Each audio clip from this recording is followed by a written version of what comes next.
doing that polygraph, I promise. Chris, I know. Chris, stop. It's time. Just I'm- stop for a minute. Take a deep breath. I want you to take a deep breath right now. I woke up at 7. That's not even bad. There's a reason you feel sick to your stomach. And when people hold stuff inside, it makes you physically ill. And I can just tell on your face, I could tell from the second you walked in that you were wanting to just come clean and just be done with this.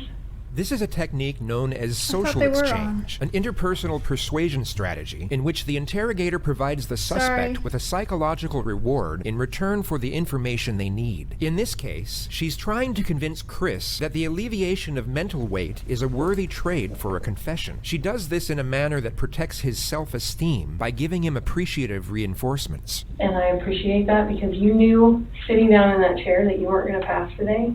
And you knew I was going to find out because I told you that. And then you continued to stay knowing that you could, at the end, say, you know what? I just need to get this off my chest.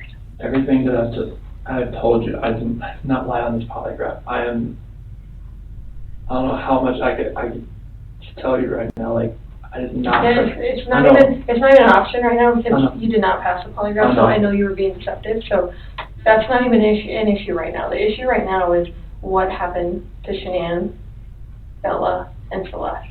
The following tactic is called the futility technique, a building block to induce a sense in a suspect that any resistance on behalf of their cause is futile due to the overwhelming evidence against them. This was obviously not the case, as polygraphs are not admissible evidence, and Chris was in fact still free to leave at this point. That's the issue right now. Okay. Okay, so let's talk about that. I know you want to tell us. I can see it in your face. Holding this lie in is going to do nothing for you. I know this. Like, Okay. I'm not, like, trying to, like, cover things up, like... Yeah, but you kind of are, because it's normal. This is no longer an interview to collect information. The steps of asking questions and receiving answers is over, and the interrogators are now in the process of leading the suspect into a state of mental exhaustion. The detectives will attentively watch for denials and stop them before they can be voiced. Letting the suspect deny his guilt will only increase his confidence and prolong his cerebral stamina. Normal people would do that. Normal people that make a mistake initially are going to go, I don't know what you're talking about, I didn't do anything. That's normal. I would expect that. That's a natural reaction that someone's going to initially lie about something like that and then eventually tell the truth. So this is your eventually telling the truth time. Thank you, Looped. This is where the rubber meets the road, Chris. Like, Thank don't you. let this continue any longer, please. I'm not trying to make anything continue. Like, I want them back home, like... But you know they're not coming back home. You know that. I don't know in the back of my head. I Thank hope you. they come back home. But you know they're not. Chris, Tammy and I are confused, okay? And here's what we're confused about. I told you that we've done some work overnight. Yeah. I told you that we've got a lot of leads, okay? That wasn't a lie. I know. We know a lot more than we think we do, okay? The dossier technique is a variant of the futility technique, the only difference being that the detectives are far more cryptic and often deceptive about the evidence they have. This will hint at things in a vague manner for the purpose of escalating a suspect's uncertainty. Where are they? I don't know where they're at.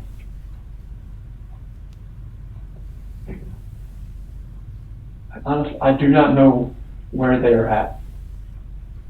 If I could have my babies back home right now, I would. Thank you. I want them back. I want everybody back. That is the God's honest truth. Although the detectives want to intensify Chris's psychological stress levels, they do not want him to become reactively agitated, as this could lead him to objecting and resisting every step of the way, and the interrogation will never get off the ground. It also significantly increases the chances of him requesting legal counsel and ending the interrogation outright. This elicits the interrogator to change approach and utilize what is known as the ego-up technique, where the detective will build on the Yeah, doesn't have a self-respect lo- of he the hasn't lured suspect up. through positive reinforcement. Well, I guess. It is very surprising Jeez. to me, and it warms my heart. What a dumbass. You're the type of dad who can pack a bag in the morning, and you know just what to put in there. You know just what to put in there as a backup in case they have an accident, okay? You know what the clothes to put in there. You know what they have for breakfast, you know what they have for a snack, and a dinner, and a nighttime snack. You can tell me the book you read to your daughters, okay? I know you love them. But you aren't here today lying about something else. So we need to talk about that, okay? That's your daughter. I know. And this is very good. Keep I saw her, took my breath away, and I'd never thought in a million years that could happen. I know. I never felt that way about anybody in my lifetime. Mm-hmm. I'm not proud of it. She accused me of it. I denied it.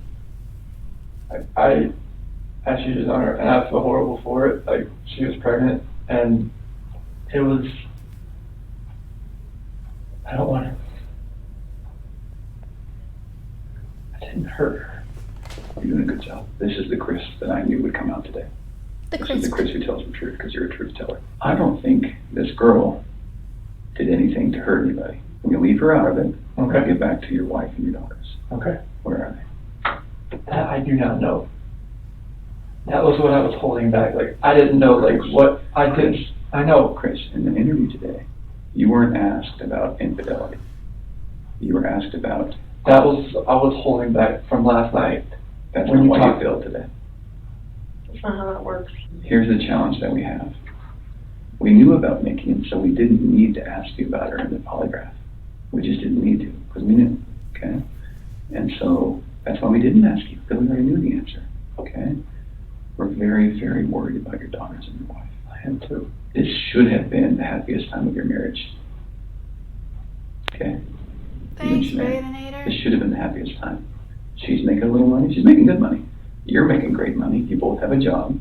You have beautiful kids, you have a beautiful house, you're in Colorado, clean air, good people, okay? And on top of that, you look pretty good now. You're pretty fit, okay? This should have been a time in your marriage where you guys were happy and thriving and productive, okay? And I believe that Shanann's the reason none of that happened. This is called the how and why solution, a technique that allows the suspect to admit a lesser act and blame the victims, while at the same time minimizing the crime and motivations of his actions. I believe that she's a controlling person. Maybe doesn't listen to you as much as she should. I think that she can do whatever she wants and you can't. Okay? I think if you were to go to a restaurant, she would order whatever the hell she wants. And as soon as you order a nice steak, she says, whoa, buddy. It's because you're a good person. And I think that she started on the path to leave the marriage. Okay? It's ironic that we're talking about you and Nikki. I think that she was the one who started on that path first. What do you think about that? I wouldn't have thought about Okay. And the other thing I think is interesting is, even though she is that type of person that's controlling, doesn't listen, does what she wants, is walking away from her kids, here you are defending her. Because to your core, you want to take care of the people you love. Okay.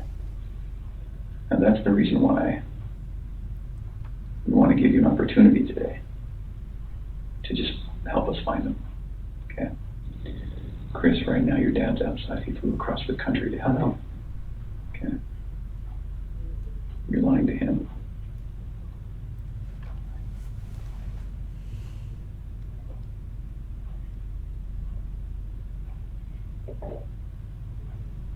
You're lied to everyone you talk to. And they all bought it. Will you please help us find your babies? it. I want to find them. I've told you over and over, I want to find everyone. Can you understand that some of this just doesn't make sense to us? How is it possible that a woman and 2 kids are just completely gone off the face of the earth? I promise you, I have nothing on my hands I did nothing to those kids or her to make them vanish. As the interrogation goes on, the constant and relentless psychological pressure essentially puts Chris at the edge of his ability to function cognitively. It's a slow and methodical process of breaking down his resistance while maintaining a balance of pugnacious and reassuring psychological techniques. I just find it hard to hear you talk about just having this emotional, conversation with Shanann and you're bawling and crying together, and you have not shed one tear in 2 days that you've been here. Not once. Not one. And help me understand that, because I don't get it. These are your baby girls, and you have not shed one tear over them not being around. Chris, I lose my 4-year-old in the store for 10 seconds, and I start to go panic. Panic. I have not seen any of that from you at all. Help me understand that. I love those girls. I would never do any just because I haven't shed a tear. You get Yeah, what? no, that's weird. Is that weird? Don't look into that like I don't love my kids. Well, tell I love me, my explain wife. to me. You're crying with your wife that you're leaving her, Yeah. but you don't cry that your 2 little baby girls I'm are hoping they're missing? still around somewhere. I'm hoping they're still somewhere. In the next moments, you will see step 7 of the Reed interrogation technique known as the alternative question, where the suspect is given an alternative and far more morally acceptable choice for what happened. Chris, did Shanann do something to them? No, I don't know. I'm serious. I have no clue. No, you would have known, because they didn't leave the house. Did Shanann do something to them, and then did you feel like you had to do something to Shanann? They were at the house when I left. They were there. They weren't there. They didn't leave. They vanished. They were The there. only way they could have left is in your truck. Did Shanann do something? Something happened in the house that you know about. We know that something happened to all 3 of them. But I want to know, did something happen to these baby girls first that you had to take into your own hands and deal with? You had to clean it up for Shanann. Chris, you gotta tell us. There's something that happened to these baby girls. Look at them. I know. Before you came in, I was watching videos. We have no doubt you love these girls with all of your heart. I have no doubt. But we make mistakes. That's okay. It's what we do with those mistakes that make us who we are. Chris, it seems like you're thinking about it right now. What are you thinking about? She couldn't have.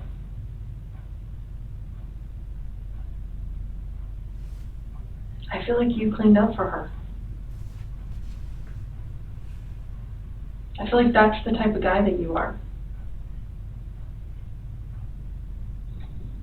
Chris, this is a weight that's going to be on you for the rest of your life until we resolve it tonight.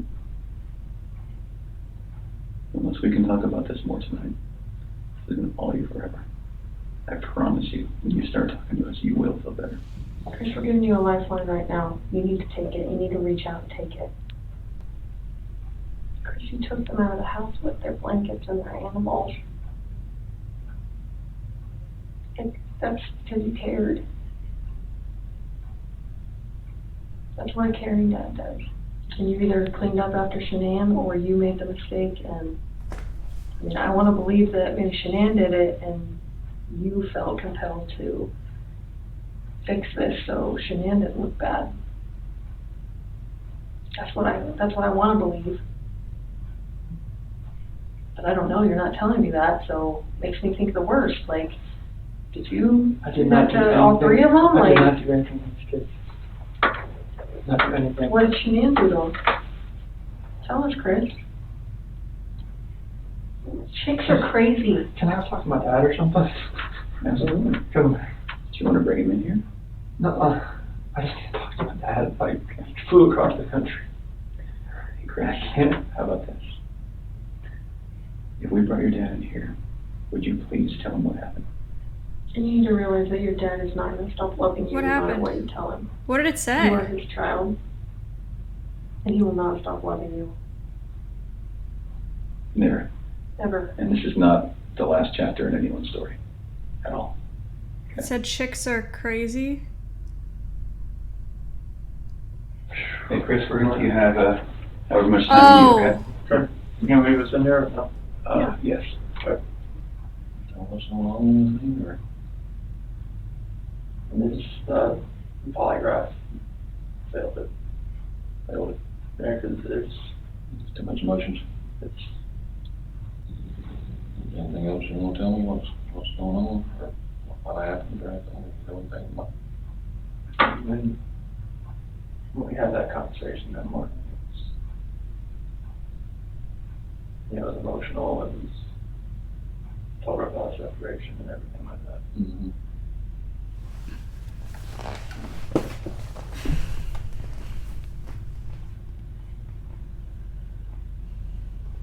What happened after that?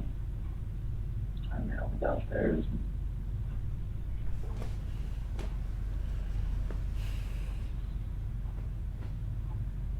I don't want to protect her. What? I don't want to protect her. You don't wanna protect her?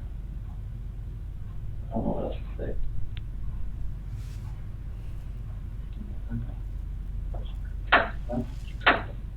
She hurt him? Yeah. And well, no, I doubt not her. You hurt her?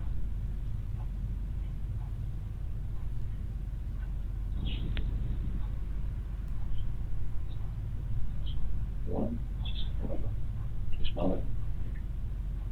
Or choked him?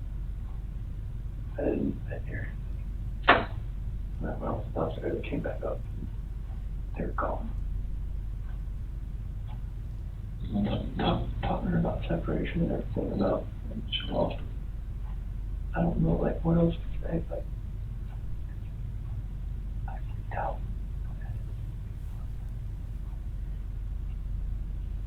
Those are my kids. I heard like a little commotion upstairs, but I didn't think anything of it. Mm. And then we went back upstairs and she was, And then I could see, like, she was on top. what, choking her, or?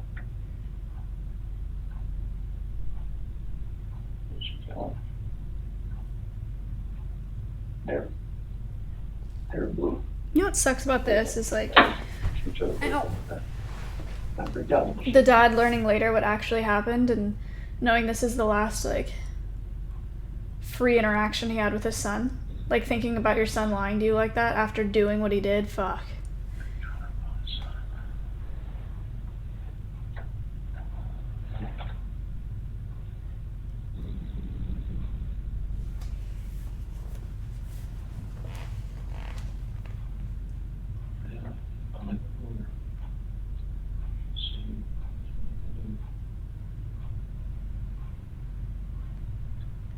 Range.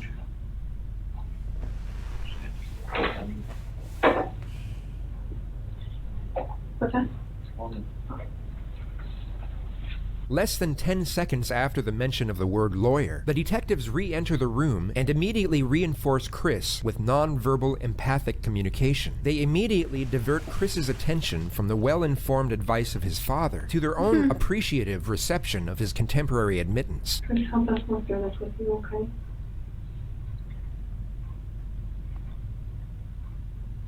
Will you tell us what you told your dad? She was in there with her. On top of her.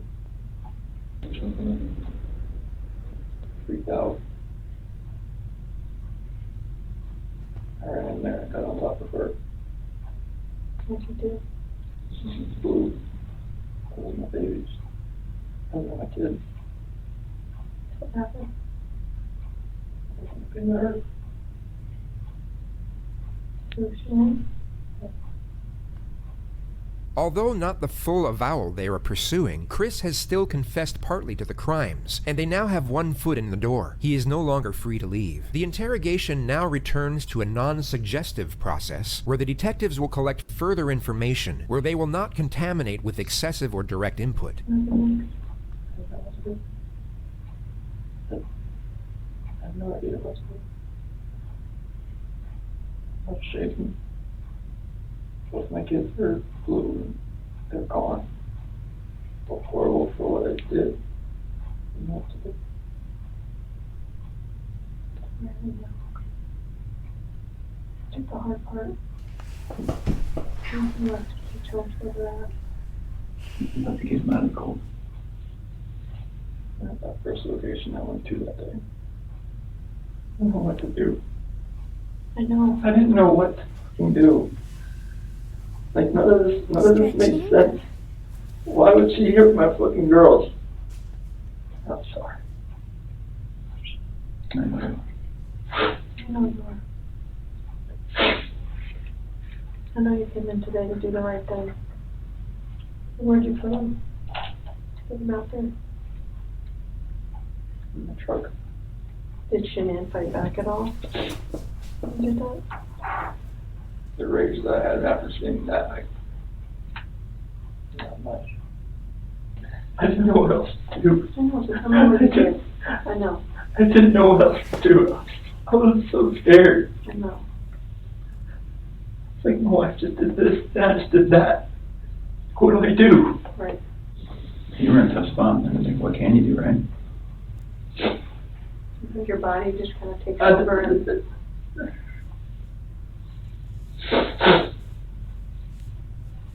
What's gonna happen? We're gonna help them get out of there. Chris, I know they're gone, but they're still your babies, and you're still their dad. you don't want them out there. I don't want them out there. And you don't want someone else to find them out there. You don't, I promise you. You give us a second so we can kind of get some things arranged. Can you do that? I don't know what the fuck to do.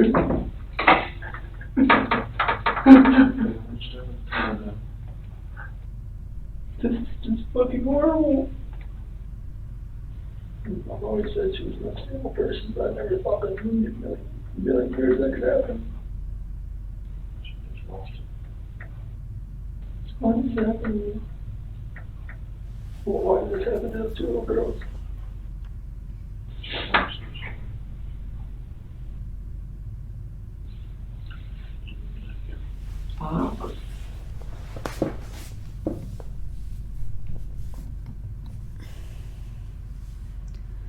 It's not gonna last long in prison if people find out what he did.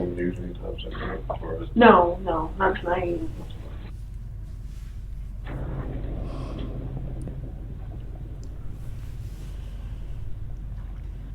Whereabouts? Just Shanann and the girls. God, I'm sorry about the subtitle. The S for Shanann, okay. And where are the girls at? Mm-hmm. Sydney? So how did you dig this out? I'm assuming that's under dirt.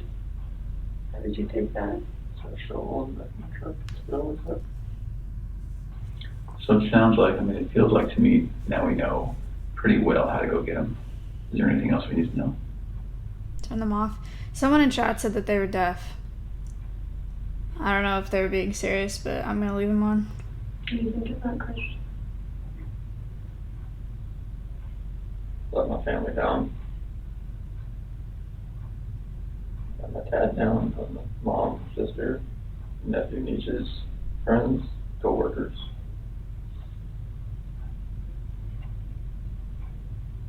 Can I ask you another tough question? Just get it all on the table. When you see Shanann choking, strangling Celeste, and you get her off of Celeste, do you think about calling an ambulance? Jeez, what the fuck? I see you guys in there blue and limp. Mm-hmm. And I've Just never don't look at seen them. Something like that in my life. I mean, she just like way over, like nothing was, she wasn't moving at all, no gasp of breath.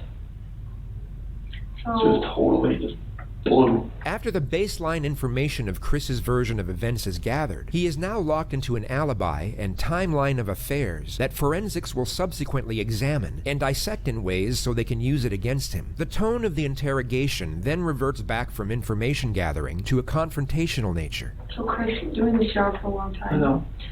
I know a lot about psychology and as far as like what people are thinking. Most parents will never even want to fathom that their kid is dead. Even if their kid's stiff, blue in bed, I mean stiff like been dead all night, they still call an ambulance to see if someone can revive their child. And when the ambulance gets there, they're like, gosh, their kid's been dead all night, like, there's nothing we can do. And the parents are like, why are you not doing something? What are you talking about?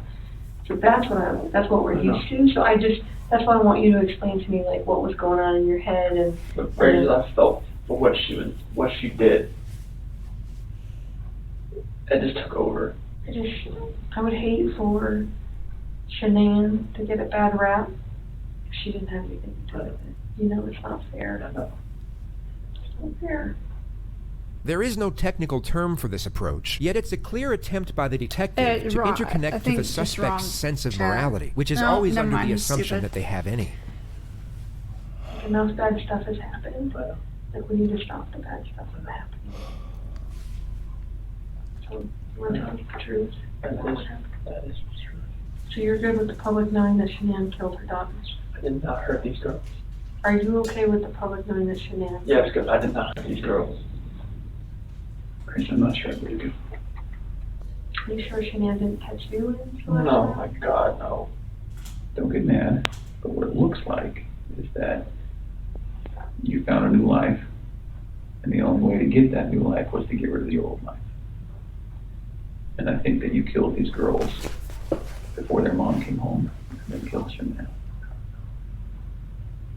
That's what we're kind of left, that's what we have to believe, because it just doesn't make sense. I mean, to her point, if I walked in and my kid was decapitated, I'd call an ambulance, right? So Knowing there's no hope. it just doesn't make sense. It just doesn't add up. So either you're this monster who says, No. I just want this young, hot girlfriend, so I'm gonna kill everyone and hope it works out, or something. So I think we're very, very close to the truth, but not quite there yet. So if you're not that monster, I'm not a monster. so what's gonna happen when their cause of death comes back to you? Or the girl's It's not going to. Okay. You sure? I'm 100% positive it's not going to come back to me. And what happens when a coroner looks and says it sees your fingerprints on their neck? It's not going to be my fingerprints. Okay. What's it gonna be? It's going to be Shanann. Why take their bodies out of the house and bury them? I was scared. I didn't know what else to do. Okay. Nothing was gonna, I didn't know what to do. Yeah. I honestly didn't know what to do. Scared of what? Scared of what everything was gonna look like. My 2 babies were gone, Mm-hmm. and I just did that to my wife. And I was the only one left in the house. What do you expect is gonna happen? Yeah. It did look bad, right? Hey, look, I mean, this was a nightmare. Yeah. Okay.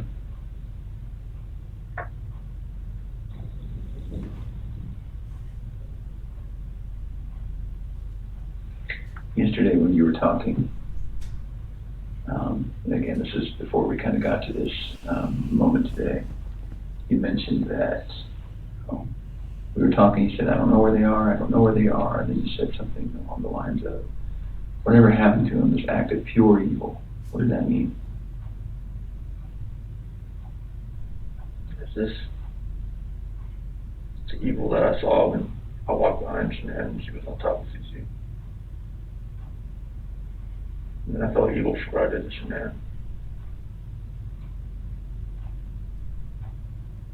Okay.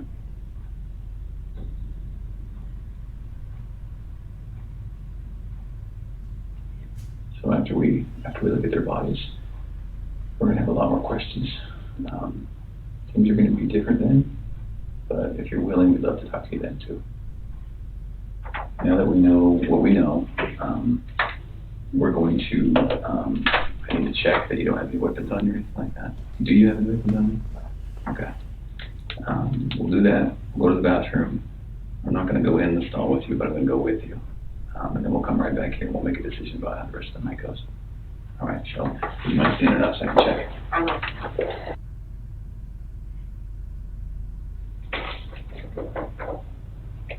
I'm not muted. This interrogation was a true testimony of how mental fatigue can restructure an individual's cognitive rationale. Chris maintained his innocence even after the failed polygraph, and if he had kept that stance, he would have walked out of that police department as a free man for at least another night. Yet, after a prolonged state of isolation, anxiety, and fear, coupled with the cerebral influencing tactics of the interrogators, the alleviation of getting out of that situation was in that moment perceived as enough of a luxury to exchange his freedom for it.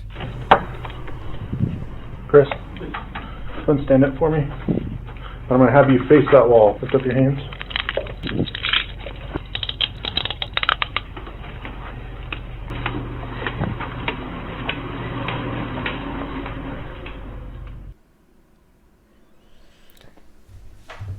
He's done for.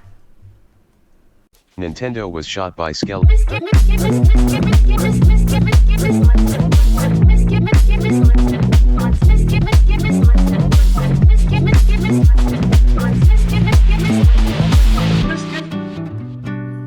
better content.